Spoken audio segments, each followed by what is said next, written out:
മേഖലയായ പെരുവ ഗ്രാമത്തിലെ ജനങ്ങൾ PM സുരക്ഷാ ഭീമാ യോജനയിൽ അംഗമാകാൻ ഇപ്പോൾ വലിയ താൽപര്യമാണ് കാണിക്കുന്നത്.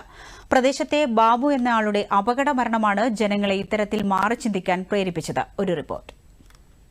കണ്ണൂർ ജില്ലയിലെ മലയോര വനപ്രദേശമാണ് കോളയാട് പഞ്ചായത്തിലെ പെരുവ.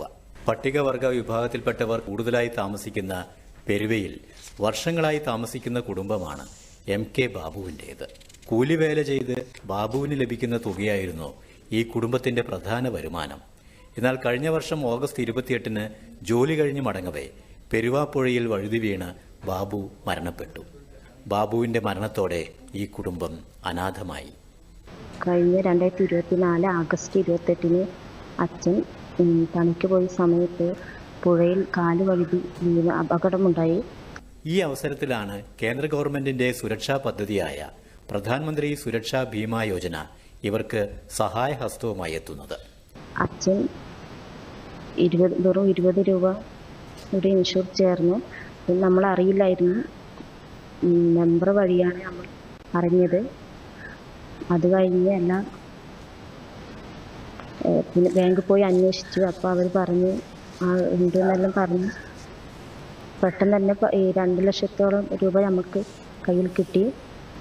നല്ലൊരു തുകയായിരുന്നു, നമ്മുടെ എല്ലാ ആവശ്യത്തിനു വേണ്ടി ഉപയോഗപ്പെട്ടു. ഒരു വർഷത്തേക്ക് വെറും 20 രൂപ അടച്ച് അംഗമാകാനാകുന്നതാണ് ഈ പദ്ധതി. അപകടത്തിൽ ജീവൻ നഷ്ടപ്പെടുന്നവരുടെ കുടുംബത്തിന് 2 ലക്ഷം രൂപയാണ് ലഭിക്കുക. എൻ്റെ ഭർത്താവ് കഴിഞ്ഞ ആഗസ്റ്റ് മാസം 28-ാം തീയതി കാൽവഴുതി പുഴയിൽ വീണ് മരണപ്പെട്ടു. ഭർത്താവിൻ്റെ മരണം എൻ്റെ കുടുംബത്തിന് വളരെ പ്രയാസമുള്ളതായിരുന്നു. അത് കഴിഞ്ഞ് കോളയാട് ഗ്രാമീൺ ബാങ്കിൽ EMSBI ഇൻഷുറൻസിൽ ചേർന്നിട്ടുണ്ടായിരുന്നു. അതിൻ്റെ ഭാഗമായി എൻ്റെ കുടുംബത്തിന് 2 ലക്ഷം രൂപ ഇൻഷുറൻസ് കിട്ടിയിരുന്നു. ആ സഹായം നമ്മുടെ കുടുംബത്തിന് ഒരു സഹായമായിരുന്നു. 2015 മെയ് 9-നാണ് കേന്ദ്ര ഗവൺമെന്റ് ഈ പദ്ധതി ആരംഭിച്ചത്. നാമമാത്രമായ പ്രീമിയം തുകയിലൂടെ പദ്ധതിയിൽ ചേരാനാവുന്നുവെന്നത് PMSBY എന്ന ചുരുക്കപ്പേരിൽ അറിയപ്പെടുന്ന ഈ പദ്ധതിയുടെ ഏറ്റവും വലിയ പ്രത്യേകതയാണ്. ബാങ്കിൽ നിന്ന് ഓരോ വർഷവും 20 രൂപ ഓട്ടോ ഡെബിറ്റാകുകയും ചെയ്യും.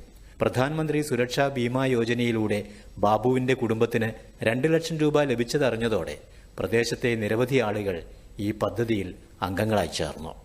ദൂരദർശൻ വാർത്തകൾക്ക് വേണ്ടി കണ്ണൂരിൽ നിന്ന് KO ശശിധരൻ.